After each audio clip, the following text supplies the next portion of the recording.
So good evening. This is the Underhill Development Review Board hearing for Monday, November 17th, 2025. We have before us tonight a final subdivision and conditional use review hearing on the application of the United Church of Underhill for a 9-lot planned unit development on land owned by the United Church of Underhill that has a street address of 422 Vermont Route 15 in Underhill, Vermont. The property is in the Underhill Flats Village Center zoning district, and the proposed use of the application before us tonight is residential.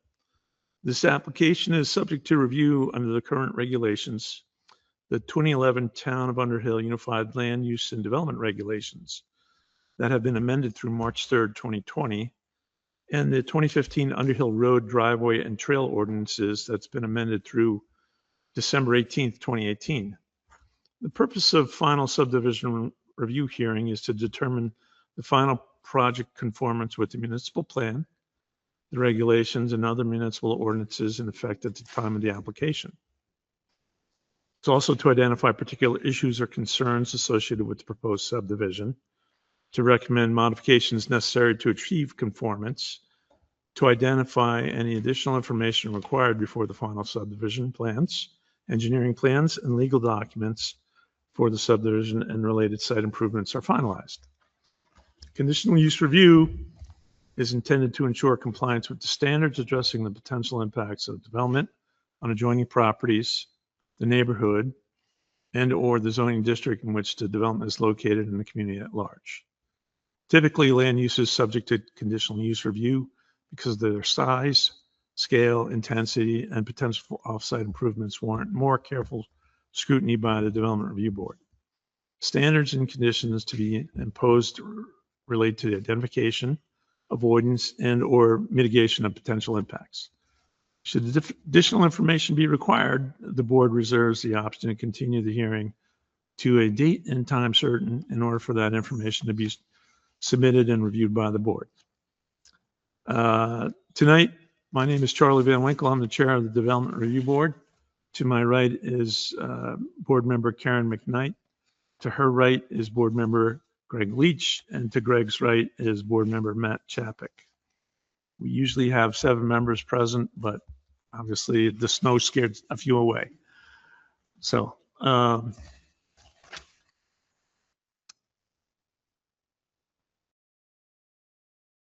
assuming everyone here and online is here about this hearing because it's the only item on the agenda tonight. So we will initially take testimony from the applicant's consultant. Then we'll ask you to come up here. If you do plan on testifying, we'll ask for your name, address, and mailing address if it's different. And it would also be helpful to us if we had your email address.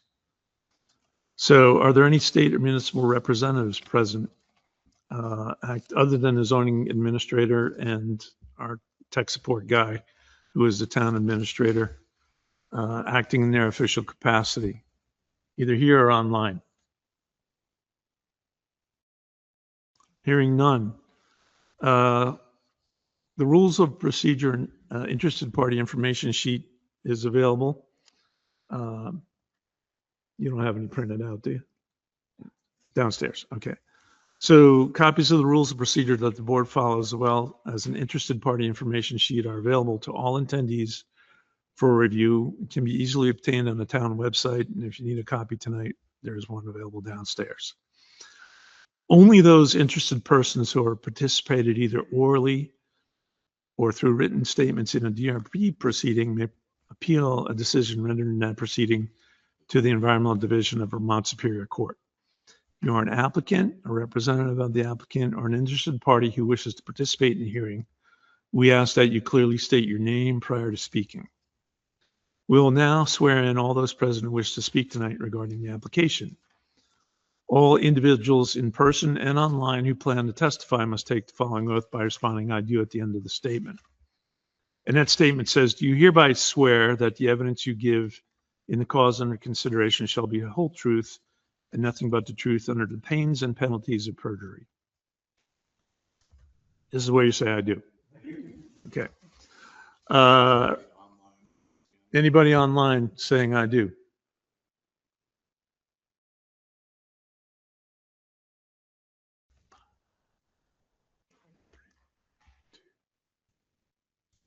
5-second count.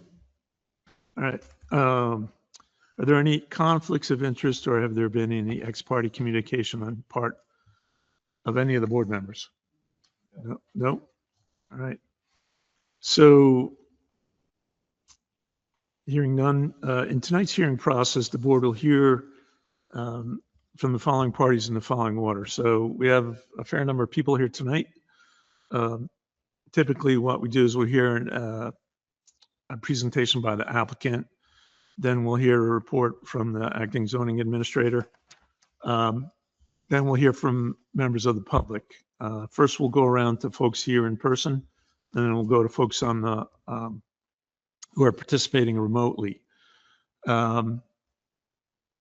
We tend to list out that you have 5 minutes, but we've never limited anybody to 5 minutes. But our rules of procedure call for that provision. The applicant or their reps will have an opportunity to respond. We'll solicit final comments from everyone, and then the board will have an opportunity to ask final questions or make any final comments. All speakers who plan on testifying tonight should address their comments to the board and not to other parties present at the hearing. Members of the public are afforded 5 minutes unless by request and majority consent to the board to extend the time. The board may ask questions of anyone in attendance to discuss the application. There was an information package that was posted online relative to this application. The materials in the information package relative to the hearing are listed as exhibits A through O. Plus, we've got a revised copy or submitted today, exhibit P. If you guys would like to see a copy of it, I can give it to you here. Just updated site plan.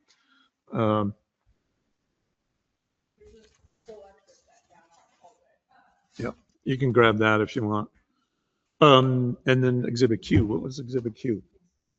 Oh, the survey. I'm sorry. So there's two documents updated. There's a updated site plan and an updated survey, exhibits P and exhibits Q. All right. These exhibits are available in the Harvest Crossing final subdivision checklist and conditional use review file, a DRB 23-09 BT 422 at the Underhill Planning and Zoning Office by request. And they're also available on the town's website. So we've gone through all the preamble. What we're going to do now is begin testimony, hearing from the applicant or the applicant's representative. So George, that's you.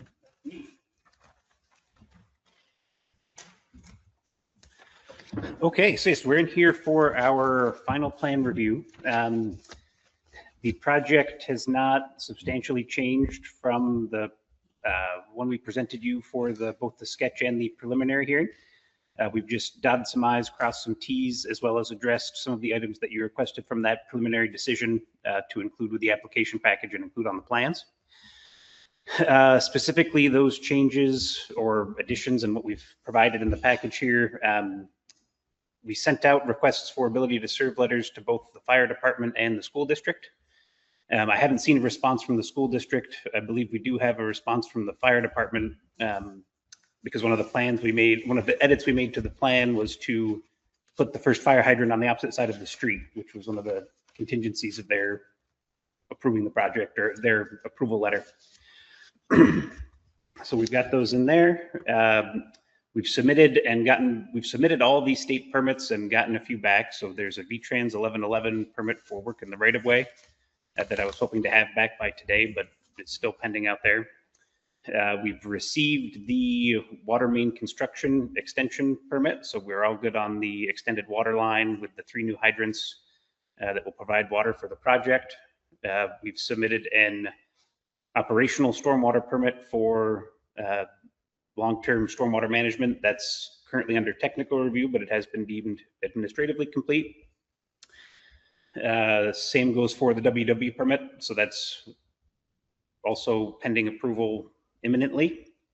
And we have received approval for what's called the construction general permit, which is another stormwater piece dealing with stabilizing earth during construction to make sure that when there's a bunch of exposed earth and they're building the road and digging ditches and whatnot, that we're not going to get an influx of sediments into the wetlands or adjacent streams. So that one has been issued. We've gotten confirmation from the state wetland ecologist that we've met that will have no impact on a wetland permit, and no wetland permit is required. We've included some draft legal documents. So there's both a draft homeowners association agreement as well as some proposed deeds that we included with the final package there. And we've updated the survey to include the final parcel codes for the proposed properties. Maya helped us out with getting some draft parcel codes for our new road name, which will be Sunrise Crossing. Could you give us an overview on the stormwater management practices? I can. If need be, is there any way, Brad, we can show I can share my screen, I okay, think. that'd be great. Let me... screen.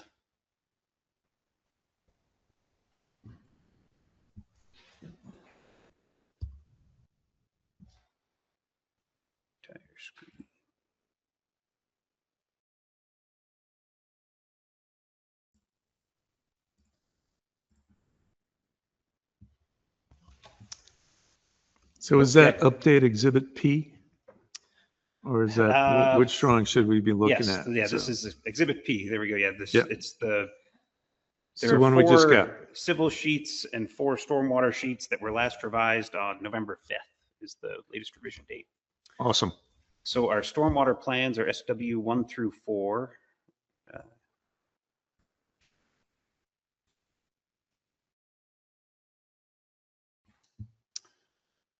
So what's going to be our most relevant sheet?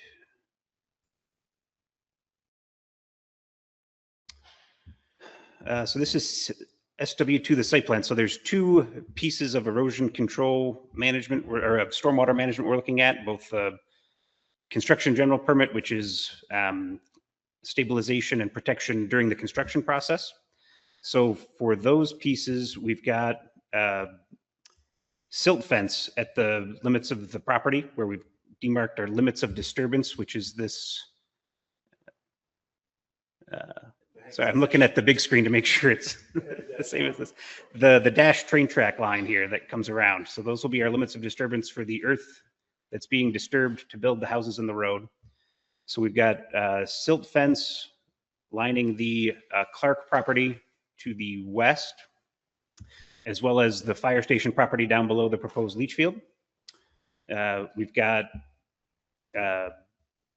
culverts that will run underneath Sunrise Crossing with stabilized head walls and inlets and outlets. And then we've got a bunch of additional details, if my sheet will change, for construction of the ditches that will convey stormwater there and stabilization to make sure those get nicely seeded and stabilized, for a stabilized construction entrance so that we're not tracking mud and a bunch of dirt out onto Route 15, as well as for some erosion control matting. There are some small sections where there'll be a little bit of steeper slopes where we're adding fill to raise up the structures. So this is just some biodegradable matting that can get put down to help establish that vegetation and make sure everything's protected if we get any heavy rainfall before grass comes in fully. And then for long-term stormwater management, we have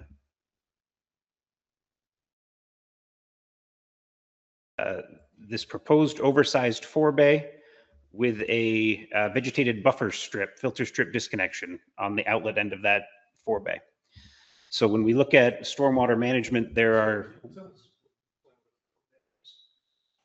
Yep, that's, you read my mind because that's right where I'm going next. So there's 2 components, or 2 of the components we look at with stormwater management are both quantity control and quality control. So the oversized 4-bay is for the quantity control. So that's just a 2-foot depression that's got a rather large surface area in the ground that will be used to detain stormwater during the larger storm events, and then release through a stabilized spillway on the downhill side of that 4-bay. On the side of that 4-bay where our outlet is, we have the vegetated buffer strip, and that's for water quality. So that's a vegetated buffer that will be uniformly graded to promote infiltration into the ground and filtration through vegetation before we get into the wetland areas on the site.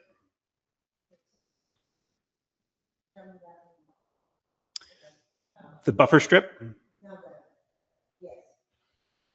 Yep, so the forebay is kind of this semi-rectangular lines here. So those are the topographic grading contours showing the depression. Our emergency spillway is right here. The filter strip disconnection is this triangle hatched area that runs parallel or perpendicular to the contours before we reach this class 3 wetland C here. So this is our buffer strip that will need to remain undisturbed in perpetuity, basically, so that there's always a continuous minimum length of filtration and infiltration available.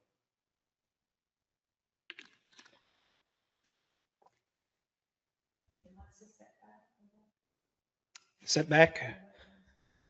This one is going to be, well, the town buffer, the wetland buffer itself is 25. The length of the filter strip, I believe, is either 50 or 65, but that should be on my details page here.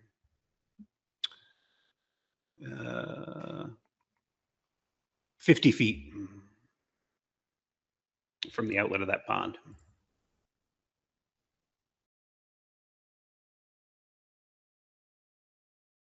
Come on. So can you talk to us about existing drainage patterns from the result of the development? How much of your development impact is getting into the forebay, and how much is, just rough idea? Yep. So yeah, no, the existing, we're trying to mimic as best possible the existing drainage patterns on the site.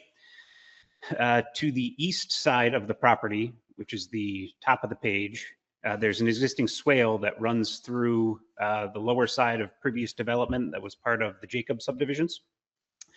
So everything uphill of Harvest Run and Jacobs Hill Road are intercepted by that swale. Existing drainage patterns here are coming from that swale down toward the fire station, and then slowly working their way out into the large wetlands area, which are the green shaded areas on the plan. So we'll be providing culverts between each of these houses underneath Sunrise Crossing to allow for runoff between the swale and the new shared road to pass underneath and make their way back out to our stormwater infrastructure. We've also got additional culverts down the road that will allow runoff from off-site to flow underneath and wrap around through. So all of the new impervious surface runoff will be routed to this oversized forebay and filter strip disconnection.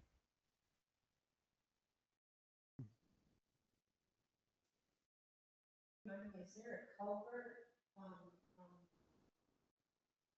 east side to the west side, somewhere along Route 15, right in that vicinity, or is it further up by Roaring Brook? They're not. There's a couple catch basins down by the proposed intersection where the existing Woods Farm Road access is, and I believe those enter a culvert that goes under Route 15, but it's not a traditional culvert opened on both ends.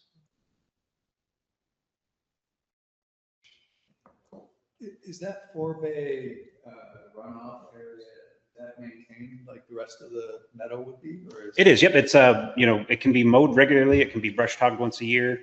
It just needs to remain free of any thick woody vegetation that might have like a thick root system or would compromise the embankments. So it can be mowed like a lawn, or it could be brush hogged once a year, or hayed like the rest of the field is, twice a year. But it's such a shallow depression that it's not it can be maintained in accordance with the rest of the meadow out there.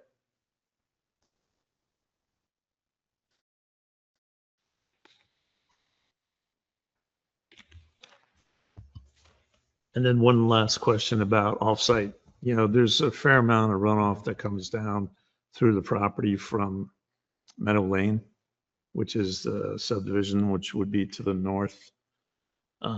What's the management plan for that water? That is the culverts under Route 15. So that was part of, I know when we did the preliminary hearing review, There was quite a bit of discussion of that stormwater runoff, so we had, actually, the town had requested we have an independent engineering firm review that project to make sure that we weren't going to be contributing to any existing stormwater issues that were off-site. So we've got culvert crossings and water crossings in there to make sure that if there is flow coming into the north, it can cross under the road. Under the project, yes, under Sunrise Crossing, under the new development road. So we have 2 culverts there. One is in this area between the 2 leach fields. And then we have another that is uphill to the west of the leach field serving the fire department here. And then we've graded this road such that there is a berm on one side to direct stormwater runoff back here to the detention pond, or the oversized forebay, rather, that we'll be constructing for the project.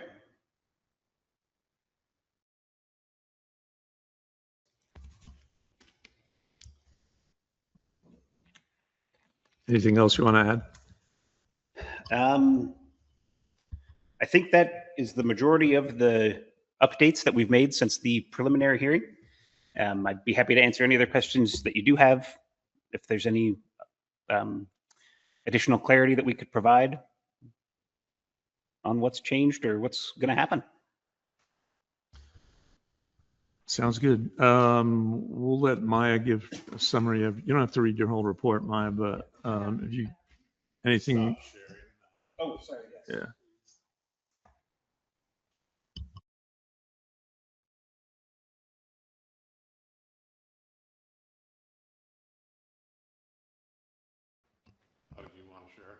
No, I don't need to share. Okay. So I'm just going to go over the regulations, the land use regulations applicable to this proposed development. The purpose of this hearing is to determine if the proposed project conforms with the town's land use regulations. So the first section we'll go over is Article 2, the zoning district standards. The project is located in the Underhill Flats Village Center zoning district, which encourages compact village scale development supported by existing infrastructure. The proposed project aligns with this purpose by clustering 7 small lots along a new private road, with Lot 8 preserved for open space and Lot 9 merged with the church property. Dimensional nonconformities for lots 1 through 7 are addressed through PRD eligible waivers. Section 3, access, section 3.2. The 7 residential lots would share a single access from Vermont Route 15. Because the access is on a state highway, the project requires a VTrans access permit. VTrans has stated that they're aware of the project and that they have no concerns for this hearing. The proposed access appears to conform to the town road standards as well. Section 3.7, lot, yard, and setback requirements. Lots 1 through 7 do not meet the standard frontage or setback requirements. However, as part of a planned residential development, the applicant is permitted to seek waivers from those dimensional standards. Section 3.13, parking. Each single-family lot provides 2 parking spaces, and the duplex on Lot 4 provides 4 parking spaces. Driveway dimensions appear sufficient to meet the parking requirements. Section 3.17, source protection areas. The parcel is not located within a groundwater source protection area or a surface water source protection area. No additional review under the section is required. Section 3.18, steep slopes. No steep slopes or very steep slopes appear on the parcel. Section 3.19, surface waters and wetlands. The applicant has identified Class 3 wetlands on the lot. All building envelopes avoid the regulated wetland areas and setbacks. Part of the emergency vehicle turnaround encroaches into the 25-foot Class 3 wetland setback. The applicant has requested a 50% waiver of this setback for the emergency turnaround, which is allowable under this section 3.19.d.6 as well as 3.19.e.2. And this waiver request triggers conditional use review. Additionally, there is an unnamed stream with a 25-foot setback along the eastern side of the parcel. no development is proposed in that area or within the setback. Section 3.23, water supply and wastewater systems. The project is in the process of obtaining a state wastewater and potable water supply permit. A draft water main extension construction permit has been issued. Article 5, development review. Section 5.4, conditional use review. Conditional use review is required for the Class 3 wetland setback waiver for the emergency turnaround. Section 5.5, waivers and variances. Planned residential development related dimensional waivers of frontage, lot size, and setbacks are requested under this section. Section 6, flood hazard regulation area. No review under this section is required as no regulatory floodplains have been identified on the subject parcel. Section 7.2, or Section 7, subdivision review. Section 7.2, applicability. This is a major subdivision and a planned residential development under this section. Section 7.6, final subdivision review. All required materials have been submitted, which should allow the board to evaluate compliance with the town plan regulations and other ordinances. Section 8, subdivision standards. 8.2, general standards. The planned density appears to conform with the district standards. Settlement pattern. The subdivision layout supports compact village scale development, which is consistent with this section. Lot layout and building envelopes conform to applicable standards. Natural and cultural resources, section 8.3. Wetlands and streams are avoided except for the turnaround impact. No steep slopes or FEMA designated floodplains affect the proposed project. Agricultural soils are present, but development is clustered to minimize disturbance. Section 8.4, open space and common land. Lot 8 will be designated as open space and common land with legal documents included in the packet. Section 8.5, stormwater. A state stormwater permit is under review by the applicable state agency. Section 8.6, transportation. The internal development road and parking facilities appear to meet the standards, while external access is subject to VTrans approval. Article 9, planned unit development.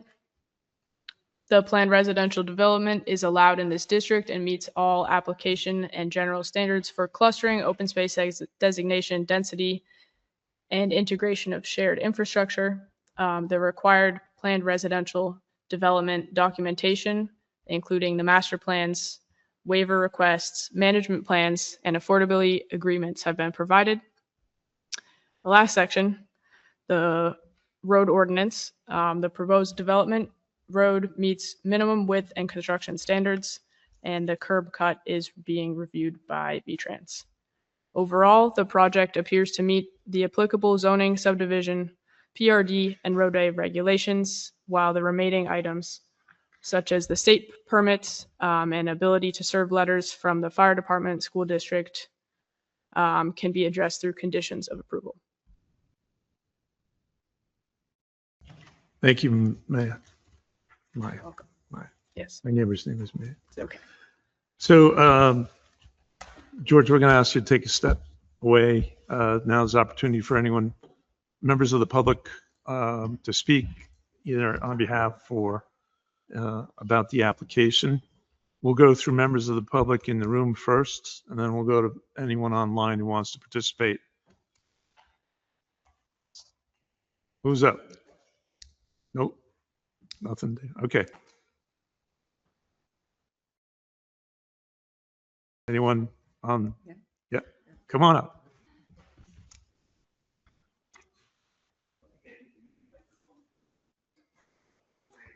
I'm sorry, say that again?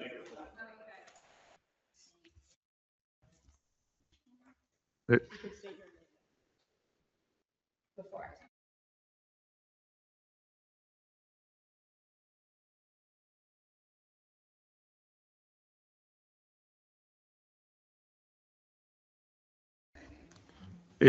we hate to tell people they can't ask questions, so ask away. But it's not. No, this is the appropriate time, so ask away. So I'm sorry. Lane Kemp, 18 Meadow Lane, abutting property.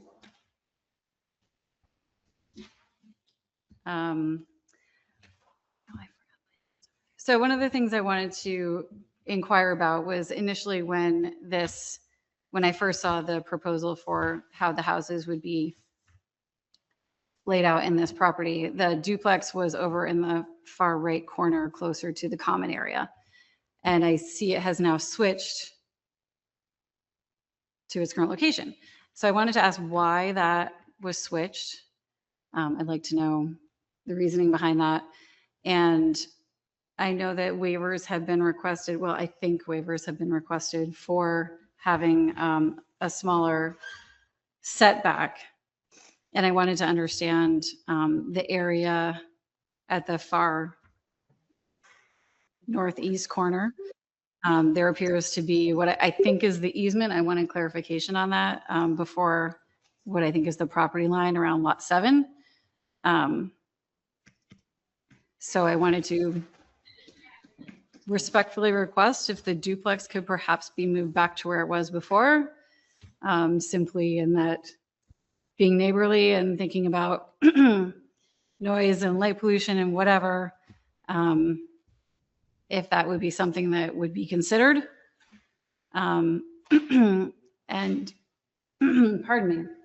And if not, could we at least have a normal amount of setback between, in that northeast corner, between the property line? Is the setback, please clarify for me, the space between the property line and the house, or between each house within the development, or how does the setback affect the outer perimeter of the property lines? Wondering about, I know there was talk in the past about the potential for maybe garages or sheds. Like, how does that work with the easement? Is the easement sort of no one can do anything in there? So those are my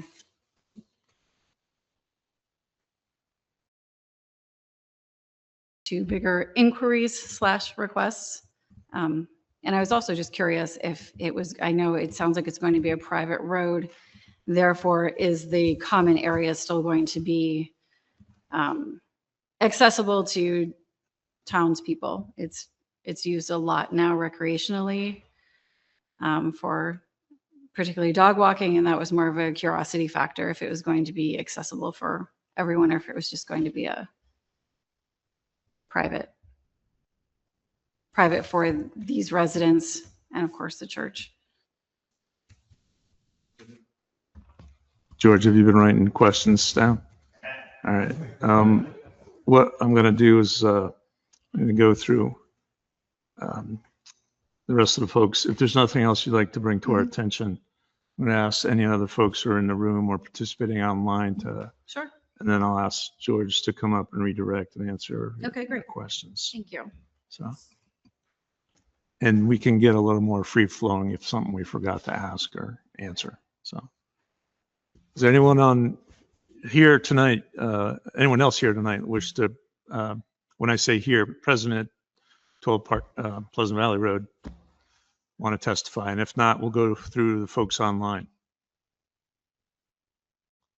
So I'm taking it nobody else here wants to testify that's present, physically present in the town hall. Is there anyone online who would like to provide testimony to the board?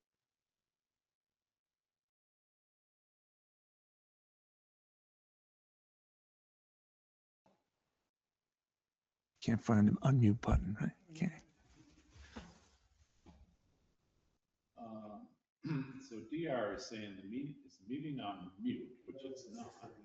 Still unable to hear. That was 6:30. Okay, that was before we started. Yeah.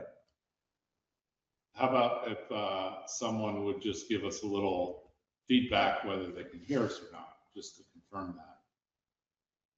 We can hear. Thank you. Awesome. Okay, George, I guess we'll ask you to come back up.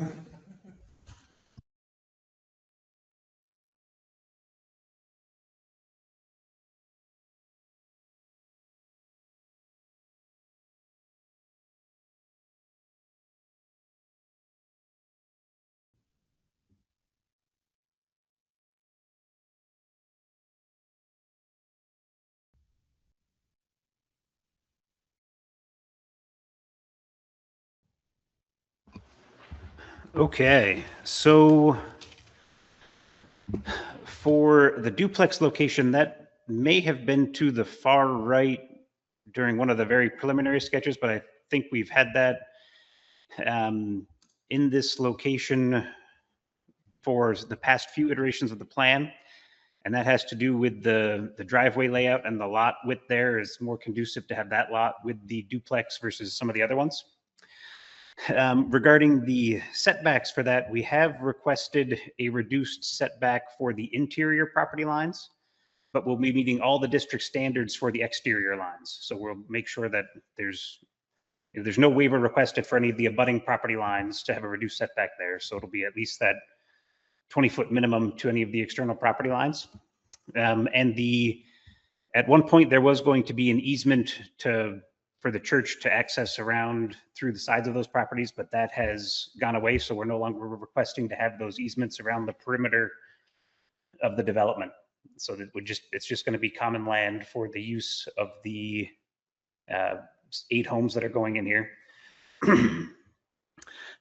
As regards to garages or sheds, those would all be limited to the individual lots to serve the homeowners of those lots there.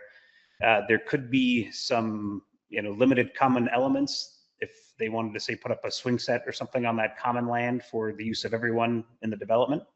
But any garages or sheds or anything of the like would be limited to within those lots themselves. And I don't recall if Underhill has a certain square footage that's a trigger for meeting the setbacks, but if any structure would have to meet the same setback requirements as the main house as well. So I got common land, garages, duplex, setback waivers. And I think that answers what I've got. Use of the common land. Oh, so I believe at this point, the plan is to leave that up to the future landowners. So if they are okay with people continuing to use it as they are, then that would be allowed to continue, but it's going to be up to those folks as a homeowners association to decide how and what they want to do with that common land.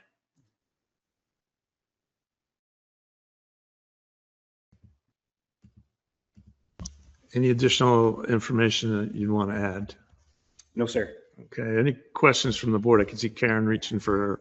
Remember, yeah, just please explain what conducive to put the duplex. What does conducive mean in this situation of moving the duplex from as I look at it, right side to the left side? Yep. When we may have changed that location when we pushed the road further up the hill. So we made the lots 4, 5, 6, and 7 shorter as we moved the road further up to allow for additional elevation for the house sites. So lot 7 is the largest acreage on the uphill side, and it's also the widest of any of these lots. So it has the adequate width to put a duplex up there and still meet the 10-foot property line setback that we're requesting. So it's the configuration, because that northern property line runs at an angle, basically. So the lot has width at the bottom that would more easily allow for a duplex on that lot versus lots 1 through 6.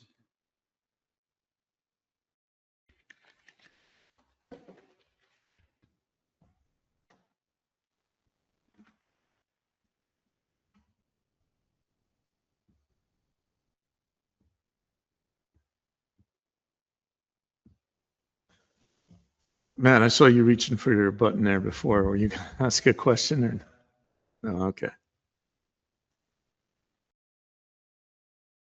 Any questions from members in the audience? We'll give you a chance to, you don't have to come back up.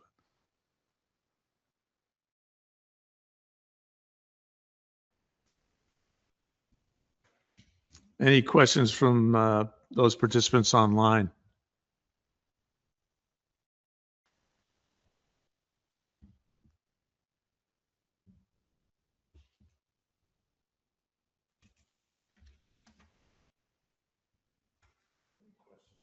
From the zoning administrator. Acting. Sure. No, just, She'll have to come up. She will not be part of the record.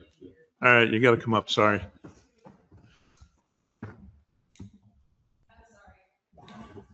All good. No worries.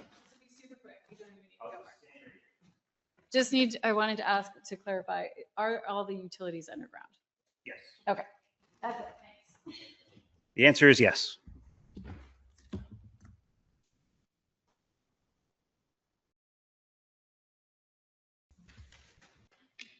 Are there any final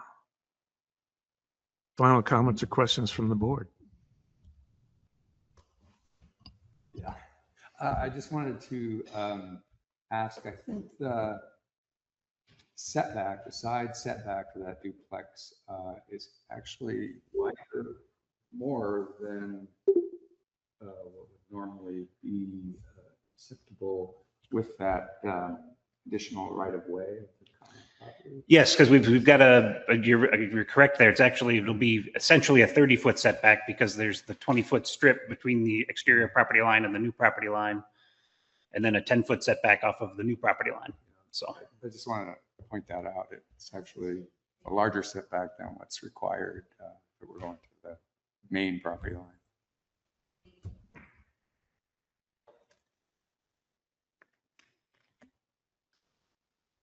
So I'm going to ask a question you probably can't answer. oh So you have a wastewater permit. You have that in technical review. You have a stormwater permit in technical review, and V-Trans was about to give you a curb yes, cut. they had one final follow-up question. I've got Yeah. to get an invert of a culvert pipe so they can show it on the cross section where we'll be doing the boring. Yeah. So how long do you think it'll take to get the permits that are outstanding? The V-Trans and the wastewater permit, I believe we could have issued by the end of the month. Okay. The stormwater is fully dependent on the backlog at the reviewer. I could reach out and try to get that answer if it would be beneficial to you. I did hear they got bogged down with a bunch of ARPA stuff going on. So Can blame the shutdown too. there you go. Sure. Why not? So you think end of the year? Yes, I think that's a safe bet. Safe bet. So it's like 5 weeks though. Yep. Yes. 5-6 weeks. 5-6 weeks. Okay. You guys want any more information? You think you have enough information? Will the issued permit or the permits, the one issue we had during the preliminary review was stormwater. And we wanted to use the stormwater permit as our technical compliance with the reg, but we don't have that. We can condition the approval of this project or condition our decision on this project around the stormwater permit. It'll help the applicants out. It'll help the board out. So you guys feel comfortable doing that? Yeah. So if the board feels they have enough information at this time to make a decision on the application, I'd entertain a motion to close the evidentiary portion of the hearing.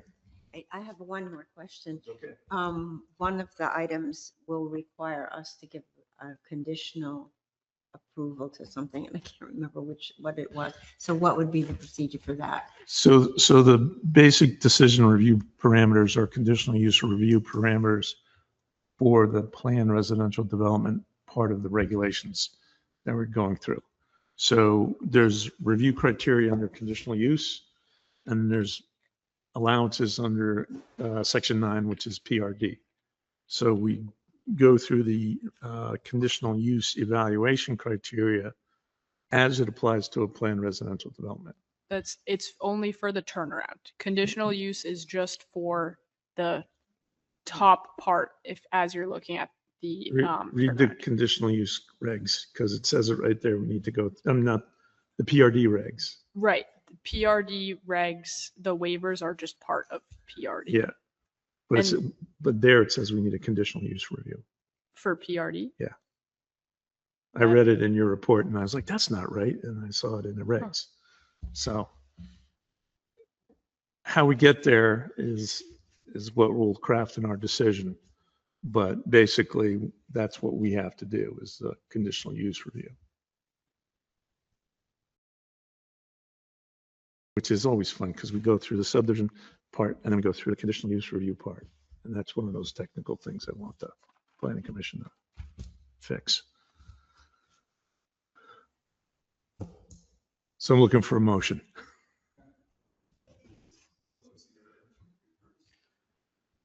So there's a motion. What I'm looking for is a motion to close the evidentiary portion of the hearing first.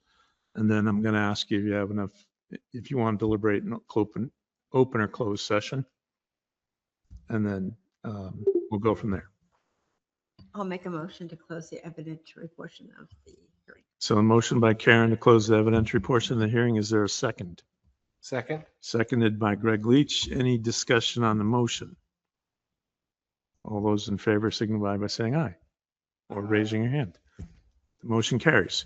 So now I'm going to ask you if you, sorry, I got to check the notes.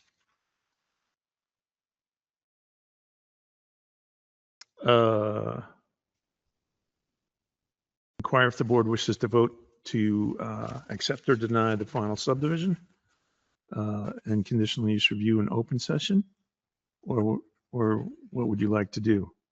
Deliberate in open session, make the decision in open session, deliberate and craft the opinion or the decision in closed session. I make a motion that we do it in closed session. So we vote on the decision in closed session. I don't mind voting in open, but Yeah. Okay. So I need a motion to approve or deny the subdivision, oh, that one. right? Okay. And then I need a motion to deliberate further in closed session on the decision. So you could just say so moved and, So moved. all right, is there a second on that? I'll second that. So the motion before us is to make a decision on the application before us in open session and then adjourn to executive session to craft our decision. Any discussion on the motion? Hearing none. All those in favor signify by saying aye. Anyone opposed? So motion carries. So you got your approval. We're going to write our decision, deliver this session so we can exchange copies of the decision over email. Anyone who's been here tonight will get a copy of our decision. Typically, we have 45 days to issue it. It doesn't typically take us that long. After our decision is issued, there's a 30-day appeal period. After that, as long as you paid your fee and file the Mylar, you guys can pull the building permit. Doesn't matter. She'll track you down. Always more fees. So, so that's what we're going to do. We're going to move on to our next item, which is another decision. So thanks for participation. Yeah. How'd we do on the parliamentary procedure? Yeah. Okay, good. Yeah. You're the guy, right? All right.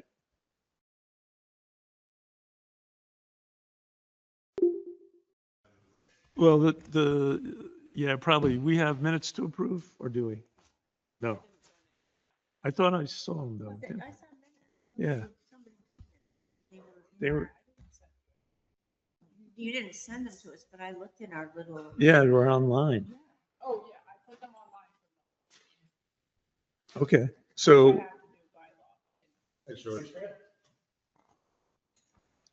So if we don't have to approve those, you're good. George, thanks for making the drive. No problem, guys. Thank you. Go Birds, huh? All right. Yeah, it's winning. So I'll take a motion to move into a deliberative session and the open session meeting and move into deliberative session because we have no other business to discuss in open session. Is there a second? So motion by Greg, seconded by Matt. Any discussion? All those in favor of moving into deliberative session signify by saying aye.